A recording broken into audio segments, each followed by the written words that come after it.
Hey everybody, David Starr here with another installment of On Guitars. As you can see, I'm still in the guitar store. I mentioned in one of these broadcasts it was my happy place. There are more than one happy place in my world, but this is a good one to start the day in. The guitar I want to talk about today doesn't go back many years with me or anything. But I'm going to talk about motivation and what makes people want to buy guitars.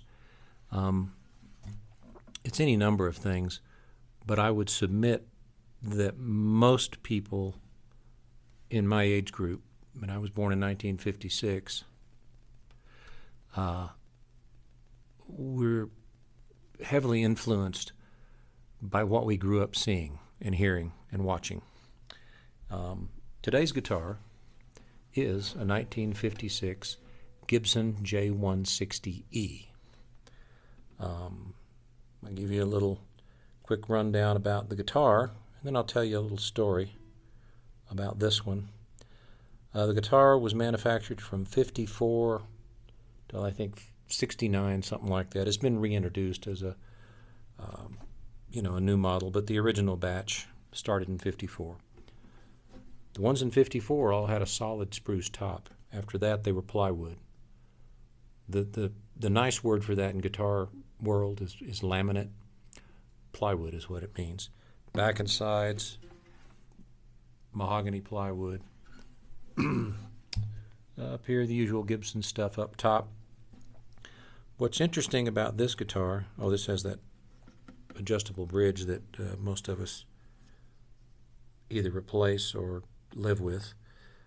This is one of Gibson's. They had two early attempts at amplifying an acoustic guitar, because in the old days, back before everybody used big amplifiers and big sound systems and that sort of thing, it wasn't all that necessary. And some of you may be saying, well, why didn't they just put a microphone in front of it? Well, that was fine, but you can't twist and shout and rock and roll and stand in front of a microphone. You want to be able to move around and have some mobility. If you watch a movie like the movie that they made of Woodstock, you'll see lots of microphones. That, in a live setting, you get a really good sound potentially that way, but it's not always practical for feedback purposes and all kinds of technical reasons. So the quest to put a pickup in a guitar and make it easy to amplify has been going on for a long time. There's a guitar called a CF100E that Gibson made prior to this, and I've got one of those I'll talk about in another episode. But this was real similar, just in a different body. So they put a pickup underneath the top and then stuck the little poles through there, and they put a volume and tone control like an electric guitar. So when this came along, people were like, hey, it's an electric acoustic guitar. Pickups now have progressed. I've talked about the LR bags and the Shirtlers and there's Fishman, which is also another great pickup. So there are a lot of pickups. K&K is another good one. Don't want to leave anyone out, but a lot of great pickups you can put on a guitar. This was an early attempt to make one permanently installed in the guitar. It has a sound, and people use them, but not ideal. So about this guitar and its story. I've never owned one of these personally until a couple of years ago, which is this one. I did have one that I bought from my friend Les down in Arkansas. That was a 1954, and it did have a solid top. And I remember the first time I played it, it was big and kind of boomy, and different sounding than any of this style guitar that I'd ever had in a Gibson guitar. They have a ladder bracing. We've talked about that instead of the typical X bracing.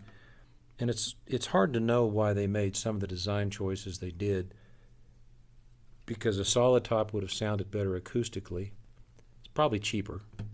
Most of this stuff's motivated by economics, whether we like it or not. So essentially what you have is a J45 with all this other stuff. only it's made different. But from 10 feet away, that's what it looks like, to me anyway. So this one, I had that one that was a 1954. I kind of liked it, kind of attached to it, but it belonged to the store. So it was hanging in the store, and one day, my friend Jeff Gray, who has a studio in Boulder, was in the area, and because he comes over here and does work and has friends, he was over here looking around, and it was a Sunday. I told him I'd meet him here, and so he and some friends were here, and they puttered around for a bit, and he said, I really want this. So I sold it to him. I see it once in a while on Facebook. He's using that in some sessions, and I don't know this, but Jeff loves experimentation. I would bet he's occasionally plugged it in as well as put microphones on it and run that into multiple channels so you get all kinds of options. And it's interesting because it's just not real acousticy sounding, but it sort of gets there when you use that pickup. So the best way is still to mic them. Now, the fact that this has a plywood top makes it less than ideal for that sort of thing, but the one he bought from me is better for that. So a couple of years ago, I was online, and for some reason,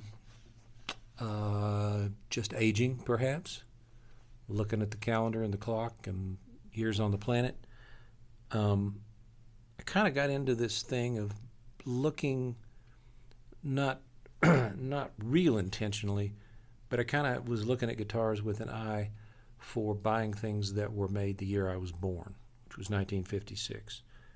It's the year Elvis played on Ed Sullivan. Great year as far as I'm concerned.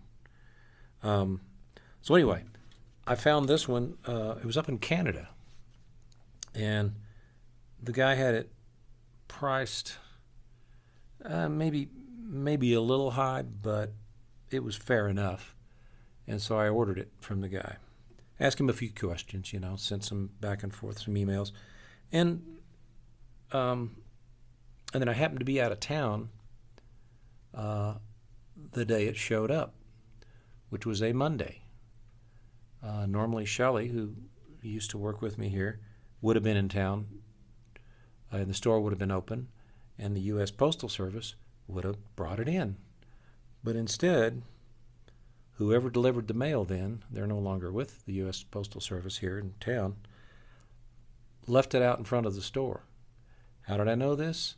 Because I went online to the portal where I bought it from the guy, and it said, left at front door.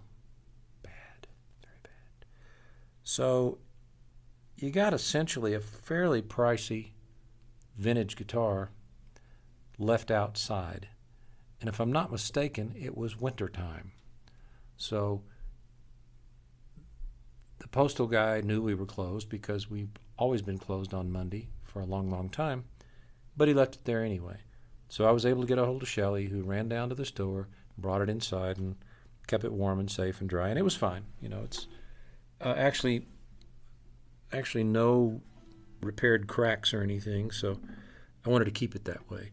And sometimes the cold is not good for guitars. Anyway, so why would we want this guitar if I've sort of indicated that it's less than stellar in terms of the way it sounds? It doesn't sound bad. And I have a different kind of string on this because this pickup reacts differently to your typical acoustic string.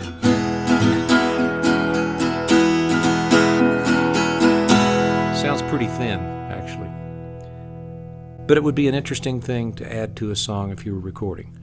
You layer things, and the end product is what you want.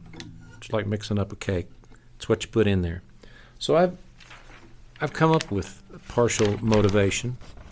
I printed this from Wikipedia, and as I mentioned earlier, I think we're all influenced by what we saw on TV, by what we saw on album covers. And it may not be rational, and it may not even make sense from a technical sound point of view, but it's an emotional thing, and it's a connection with what influenced us and what made us want to play music in the first place. So there's a partial list of some people. Lightnin' Hopkins, blues player. Barry Gibb of the Bee Gees played one. Chad and Jeremy. Now, this is where it kind of gets, I think it's sort of seeped into my consciousness. You got Chad and Jeremy and Peter and Gordon, who were both part of the British invasion thing in the 60s, and they played these guitars. Steve Marriott of the Small Faces. Let's see, Elvis Costello, Amy Mann. But perhaps the one person who is most identified with this model guitar is John Lennon, because he can be seen playing this in a lot of performances, be seen in the studio. George Harrison used one in the studio as well. I don't know if they had the early model with the solid top. I don't know. I just don't know that information. If you know that, put it in the comments below. I'd love to know more about it. As I've said, these videos are not going to be highly technical. I try to give you the down and dirty about the guitar and how it's built. But what's most interesting is, in this instance to me, is why did I want it?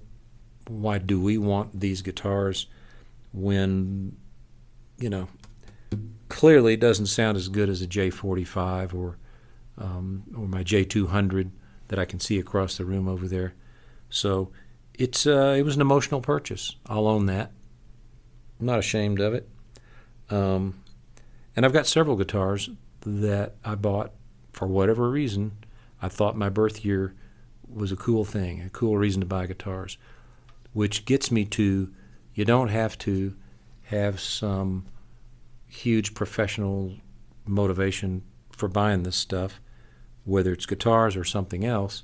If it makes you feel good and it's not going to put you in the poorhouse to do it, and you pay a reasonable price, and you want one that's in good shape. You don't want something that's all broken down.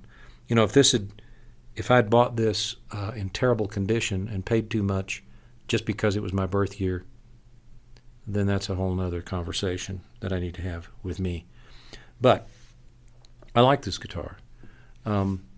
It's got a very narrow nut up here. The neck is very narrow compared to some more modern guitars that I have. But people weren't playing fingerstyle on them, so you didn't need that kind of room between the strings. Anyway, a lot of things sort of lean against it, but the thing that leans for it is I like it. It's fun to play. It's a whole nother sound when I'm recording. I can layer it in with some other guitar parts, and it's fun. If you go back on YouTube and look at some old Beatles stuff, you'll see John Lennon playing one of these. Lots of other folks, probably guys that emulated the Beatles. That's a big influence. If you talk to a lot of people, I know I've watched videos like with Steve Lukather from Toto.